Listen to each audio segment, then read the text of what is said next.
Alexis, je suis très content qu'on ait ces quelques instants entre nous pour pouvoir évoquer quels sont les types d'accompagnement que tu es amené à faire, quels sont les clients que tu accompagnes, quelles sont les problématiques qu'ils t'amènent et finalement un petit peu comment tu t'y prends.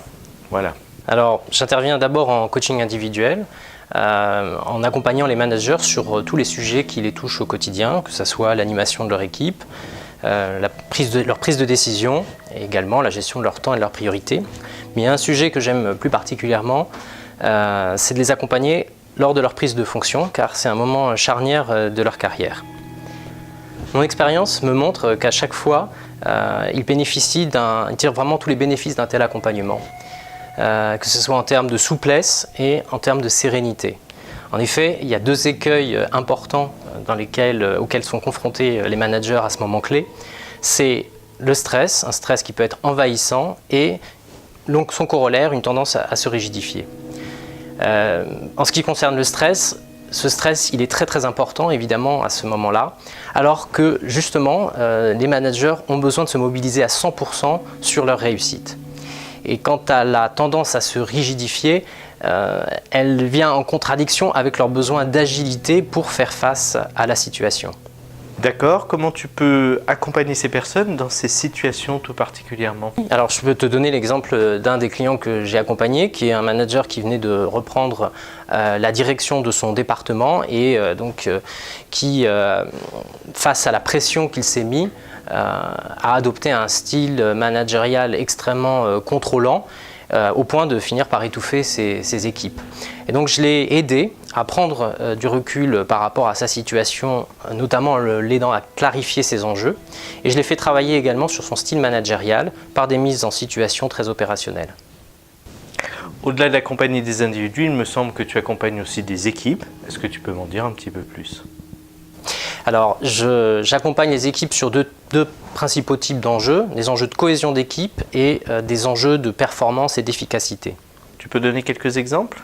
Oui, alors en matière de cohésion d'équipe, je peux accompagner sur des sujets comme comment augmenter la synergie et le sentiment d'appartenance, ou encore apprendre à mieux se connaître pour mieux collaborer ensemble. Et en matière de performance et d'efficacité, clarifier les rôles et les modes de fonctionnement, ou encore apprendre les qualités d'équipier au service de la dynamique collective.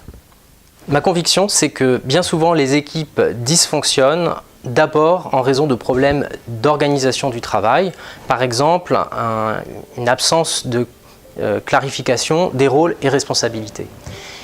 Et les équipes ont vraiment besoin d'une véritable culture d'entreprise et de compétences en matière de régulation, parce que en l'absence de ces compétences spécifiques, les problèmes organisationnels tendent à se transformer en problèmes interpersonnels, voire conduire à la stigmatisation d'un des membres de l'équipe. Tu utilises le terme de régulation. Est-ce que tu peux nous dire ce que tu mets derrière ce terme plus précisément? Régulation, c'est d'abord poser un cadre pour que les personnes apprennent à se dire les choses franchement et en dehors de tout enjeu émotionnel. Et c'est bien souvent ce cadre qui manque en entreprise parce que ça s'apprend, tout simplement. Et finalement, par rapport au constat que tu observes, quelles sont les options, les éléments de réponse que tu peux amener? Alors, dans mes interventions, je vise systématiquement à renforcer la capacité à coopérer des équipes dans leur ensemble, mais aussi de chacune des personnes qui les composent, sans oublier évidemment de traiter les problèmes opérationnels qui les amènent. Et si je peux te donner une image, c'est celle de l'entraîneur qui travaille à la fois sur la technique, le geste, en l'occurrence dans mon exemple les problèmes opérationnels, et sur le mental, c'est-à-dire la culture d'équipe, la capacité à coopérer et à réguler.